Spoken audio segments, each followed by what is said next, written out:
खेती में माइकोराजा का प्रयोग दिन प्रतिदिन बढ़ता चला जा रहा है। बाजार में आपको बहुत सी कंपनी के माइकोराजा के प्रोडक्ट मिलेंगे, लेकिन अधिकांश किसानों में इसके प्रयोग करने के बारे में सही से जानकारी नहीं। वे इसे रासायनिक खाद की तरह उपयोग कर रहे हैं, यूरिया खाद के साथ भी उपयोग कर रहे हैं, खुले खेत में भी उपयोग कर रहे हैं, कीटनाशक फंगिसाइड के साथ भी उपयोग कर रहे हैं, तो जिस कारण उनको लाभ उसका नहीं मिल पाता। जो किसान इसके प्रयोग करने के बारे में पूरी पूरी जानकारी रखते हैं, सही से उपयोग करते हैं, तो उनको उसका पूरा पूरा लाभ मिल पाता है। तो नमस्कार साथियों, आप देख रहे हैं खेती और हरियाली यूट्यूब चैनल। आज हम जानेंगे माइकोराजा के बारे में कि माइकोराजा क्या है, इसका उपयोग कैसे करना है और उसके प्रयोग करने में क्या क्या सावधानी रखनी है। आपको वीडियो पसंद आए तो इसे लाइक कीजिए, हमारे चैनल को सब्सक्राइब कीजिए। माइकोराजा क्या है? माइकोराजा एक हरे पौधे और कवक फफूंद, जिसे फंगस भी बोलते हैं, के बीच सहजीवी संबंध है। पौधा प्रकाश संश्लेषण द्वारा भोजन बनाता है और ग्लूकोज शर्करा के रूप में कवक को देता है और साथ ही अपने जड़ में आश्रय भी देता है, जिसके बदले में कवक पौधे को मिट्टी से पानी, फास्फोरस और अन्य पोषक तत्व उपलब्ध कराता है। हमारी मिट्टी में पोषक तत्व पाए जाते हैं जिसे पौधे अपनी जड़ों द्वारा अवशोषित करता है। कि जो माइकोराजा होते हैं सजीवी कवक होते हैं, जड़ों की अपेक्षा 2-3 गुना दूर जाकर मिट्टी में पड़े हुए पोषक तत्वों को उपलब्ध कराता है। जो निष्क्रिय अवस्था में पोषक तत्व पड़े होते हैं तो माइकोराजा उनको अवशोषित कर देता है और हमारे पौधों की जड़ों को दे देता है, जिससे जो हमारे पौधे होते हैं उनकी विकास और ग्रोथ अधिक देखने को मिलती है। इस प्रकार ये हमारे पौधों को अधिक मात्रा में पोषक तत्व उपलब्ध कराता है। अब हम जानेंगे माइकोराजा के लाभ क्या होते हैं। जो लाभ पहला होता है वो हमारे पौधों को जल और पोषक तत्वों की आपूर्ति करता है। जो फास्फोरस तत्व होता है वो जमीन में हमारा निष्क्रिय अवस्था में पड़ा हुआ, माइकोराजा इस फास्फोरस व अन्य पोषक तत्वों को अवशोषित कर पौधों की जड़ों को उपलब्ध कराता है, जिससे हमारी फसलों को कम खाद की आवश्यकता पड़ती है। ये तो बात हो गई पहले लाभ की। अब दूसरे लाभ की बात करते हैं तो माइकोराजा मिट्टी से पोषक तत्वों के साथ साथ जल को भी अवशोषित करता है और पौधों को देता है, जिससे हमारी फसलें जो सूखे की अवस्था में वृद्धि और ग्रोथ करती रहती हैं। तो ये तो बात हो गई दूसरे लाभ की। अब तीसरे लाभ की बात करते हैं तो माइकोराजा पौधों की जड़ों के आसपास एक जाला बना लेता है, जो पौधों की जड़ों के लिए एक रक्षात्मक कवच का काम करते हैं, जिससे हमारी पौधों की जड़ों में हानिकारक जो फंगस होती हैं व कीटों का अटैक कम देखने को मिलता है। चौथे लाभ की बात करते हैं तो माइकोराजा मिट्टी को भुरभुरा बनाता है। आप इसका प्रयोग करेंगे तो मिट्टी में चारों तरफ फैलाव लेगा और मिट्टी में जैविक तत्वों की वृद्धि करता है, जिससे जो हमारी मिट्टी होती है भुरभुरी हो जाती है और हमारी फसलें जो होंगी अधिक ग्रोथ लेंगी और साथ साथ उसकी वृद्धि देखने को मिलती है। इस प्रकार हम देखते हैं माइकोराजा का प्रयोग करने से हमारी जो फसलें होती है उनमें बहुत से लाभ देखने को मिलते हैं। अब इसके प्रयोग करने की बात करते हैं तो माइकोराजा को हम तमाम विधियों से प्रयोग कर सकते हैं। जो पहली विधि है वो बीज शोधन के लिए। माइकोराजा को सबसे अच्छा जो प्रयोग होता है वो बीज शोधन होता है। इसमें प्रत्येक पौधे की जड़ तक माइकोराजा पहुंच जाता है। इसमें बीज शोधन करने के लिए 2 से 5 ग्राम प्रति किलोग्राम बीज के हिसाब से आपको माइकोराजा लेना है और पानी की मिला के बाद उसके ऊपर एक लेप चढ़ा देना है। इसके बाद हम इसको छाया में 1 घंटे बाद सुखा लेते हैं, फिर इसके बाद बुआई कर देते हैं। ध्यान रखने की बात है बीज में किसी प्रकार के कीटनाशक या फंगिसाइड का प्रयोग नहीं करना, नहीं तो आपका जो जो माइकोराजा होगा किसी प्रकार का वो काम नहीं करेगा। तो ये जो पहली विधि होगी। अब दूसरी जो विधि है जड़ शोधन में।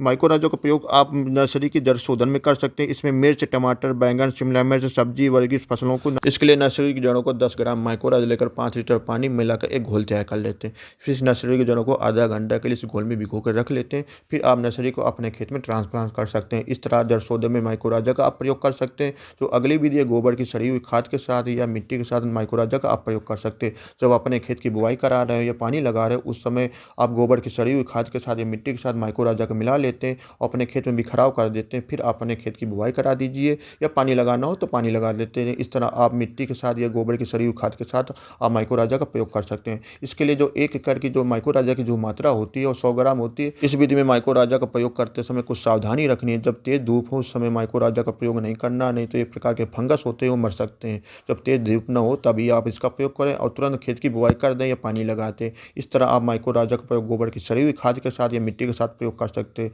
जो अगली विधि है ड्रिंचिंग करने के साथ आप इसका प्रयोग कर सकते हैं। कद्दू वर्गीय जो फसलें होती है, लौकी, घिया, तरोई, तरबूज, खरबूज या अन्य जो फसलें होती है, मिर्च, टमाटर, बैंगन, शिमला मिर्च, उनकी जड़ों के पास आप ड्रिंचिंग करके माइकोराजा का प्रयोग कर सकते हैं। इस विधि में आप जड़ों के संपर्क में जो माइकोराजा सीधा आता है और तुरंत कार्य करने लगता है। इस तरह आप ड्रिंचिंग करके आप प्रयोग कर सकते हैं। जो अगली विधि है ड्रिप में आप इसका प्रयोग कर सकते हैं। जैसे आप ड्रिप में चलाकर खाद का प्रयोग कर सकते हैं या अन्य चीज़ों का प्रयोग कर सकते हैं, उसी तरह माइकोराजा भी आप ड्रिप में चलाकर प्रयोग कर सकते हैं। लेकिन सावधानी वाली ये बात है, यदि ड्रिप में माइकोराजा का प्रयोग करते हैं तो माइकोराजा का प्रयोग करने के 1 हफ्ता पहले 1 हफ्ता बाद तक अपनी फसलों में केमिकल फर्टिलाइजर, फंगिसाइड या कीटनाशक का प्रयोग ड्रिप में नहीं करेंगे, नहीं तो आपके फसलों में सही से काम नहीं करता। इस प्रकार माइकोराजा का प्रयोग आप ड्रिप में अपने प्रयोग कर सकते हैं। इन सब विधियों से माइकोराजा का प्रयोग आप अपनी फसलों में करते तो जो आपका फसल का जो उत्पादन होगा अच्छा देखने को मिलेगा। तो इस तरह आप अपनी फसलों में माइकोराजा का प्रयोग कर सकते हैं। अब हम जानेंगे माइकोराजा का प्रयोग करते समय सावधानी क्या है। माइकोराजा एक प्रकार का फंगस होता है तो उसके प्रयोग करने में बहुत सी सावधानी रखनी पड़ती है। यदि उसका सावधानी के साथ नहीं उपयोग करते तो वो हमारी फसलों में में सही से काम नहीं करेगा और हमारे पैसे और मेहनत बर्बाद चली जाती है। इसलिए माइक्रो राजा का जो उपयोग करते हैं तो सावधानी के साथ उपयोग करते हैं। उसके लिए जो पहली सावधानी है, किसी रासायनिक खाद, कीटनाशक, फंगिसाइड के साथ माइक्रो राजा का उपयोग नहीं करेंगे।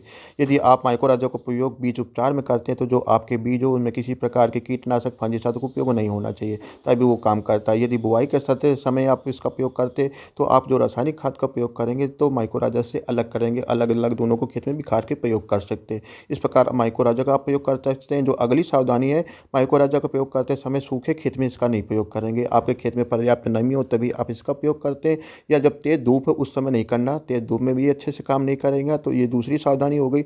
अगली सावधानी की बात करते हैं, यदि आप जो माइक्रो राजा को बाजार से जो खरीदते हैं वो एक्सपायरी डेट उसके चेक करके ही खरीदें। तो एक्सपायरी पैक हो गया हो तो उसे आप ना खरीदें। यदि आप उसे खरीदते हैं तो आपके किसी भी काम का नहीं रहेगा। इसलिए माइक्रो राजा का जो भी पैक बाजार से खरीदें तो उसकी अंतिम तिथि या एक्सपायरी डेट एक बार जरूर चेक कर लें, तभी उसको खरीदते। अब इसको सुरक्षित करने के बाद आप इसे घर में या ट्यूबवेल में या खेत में ऐसी जगह सुरक्षित कर रखें जहाँ पर तेज धूप ना आती हो, तेज गर्मी नहीं होती, तभी आपको सुरक्षित रखेंगे। और साथ में आप इसको रासायनिक कीटनाशक, फंगिसाइड के साथ मिला के नहीं रखेंगे, अलग अलग दूर दूर रखेंगे, तभी आपको सुरक्षित रहेंगे। अगली सावधानी की बात करते हैं तो इसका जो स्प्रे के रूप में आप इसका नहीं प्रयोग करेंगे। इसका जो प्रयोग करते हैं मिट्टी के अंदर, जड़ के आसपास करते हैं, तभी अच्छे से काम करता है। स्प्रे के रूप में आप इसका प्रयोग करेंगे तो अच्छे से काम नहीं करेगा। इसलिए इसका जो प्रयोग करेंगे मिट्टी और या जड़ के आसपास ही करते हैं। अगली सावधानी की बात करते हैं तो यदि माइक्रो राजा का जिन यंत्रों के साथ आप प्रयोग कर रहे हैं, स्प्रे मशीन के साथ प्रयोग कर रहे हैं, या आप ड्रिप के साथ इसका प्रयोग कर रहे हैं, या किसी बर्तन के साथ इसका प्रयोग कर रहे हैं, वो साफ सुथरे होना चाहिए। उनमें यदि आप पहले रासायनिक कीटनाशक, फंगिसाइड का प्रयोग किया हो तो अच्छे से 3-4 बार धो लें, तभी जाके आप इसका प्रयोग करें, नहीं तो वो अच्छे से काम नहीं करेगा। अगली सावधानी की बात करते हैं तो माइक्रो राजा का प्रयोग करने के 1 हफ्ता पहले 1 हफ्ता बाद तक अपनी फसलों में किसी प्रकार का रासायनिक कीटनाशक, फंगिसाइड या केमिकल का स्प्रे नहीं करेंगे। यदि आप स्प्रे करते तो आपको जो माइक्रो राजा का रिजल्ट कम देखने को मिलता है। इस प्रकार हम देखते हैं माइक्रो राजा के इन सावधानी के साथ आप अपनी फसलों में प्रयोग करेंगे तो उसका रिजल्ट बहुत अच्छा देखने को मिलेगा। आपकी जो फसल है उसका उत्पादन बढ़ेगा और साथ साथ जो आप और फसल की गुणवत्ता भी अच्छी देखने को मिलती है। अब माइक्रो राजा के रेट की बात करते हैं तो बाजार में आपको 2 तरह का माइक्रो राजा मिलता है। पहला होता है पाउडर फार्म में, जो दूसरा होता है दाने वाला माइक्रो राजा। अब पाउडर फार्म की बात करते हैं तो जो आपका 100 ग्राम के पैक में, 200 ग्राम के पैक में, 50 ग्राम के पैक में आपको उपलब्ध होगा। और 100 ग्राम की जो कीमत होती है वो 400 लगा के 500-600 रुपये का 100 ग्राम का पैक आपको उपलब्ध होगा। अब इसकी मात्रा की बात करते हैं, 1 एकड़ के खेत के लिए इसकी जो मात्रा होती है वो 100 ग्राम होती है। 100 ग्राम का जो माइक्रो राजा आता है 1 एकड़ के लिए पर्याप्त होता है। अब दूसरे जो दाने वाला माइक्रो राजा आता है वो 4 किलोग्राम के पैक में आपको बाजार में उपलब्ध होगा। उसकी जो कीमत होती है उसकी बीच कीमत आपको 400 लगा के 500-600 रुपये में आपका एक 4 किलोग्राम का पैक उपलब्ध होगा। और इसकी जो मात्रा की बात करते हैं तो जो 4 किलोग्राम का जो पैक होता है 1 एकड़ के लिए पर्याप्त होता है। इस प्रकार आप माइक्रो राजा को बाजार से खरीद सकते हैं। माइक्रो राजा को बाजार से खरीदते समय उसकी एक्सपायरी डेट जरूर चेक करें। यदि एक्सपायरी डेट निकल गई तो उस पैक को न खरीदें।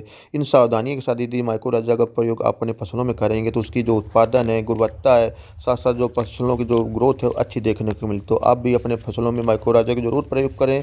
तो आपको ये वीडियो कैसा लगा? आपको वीडियो पसंद आए तो इसे लाइक कीजिए, हमारे चैनल को सब्सक्राइब कीजिए। मिलते हैं किसी अन्य वीडियो के साथ। जय हिंद, जय भारत, जय किसान।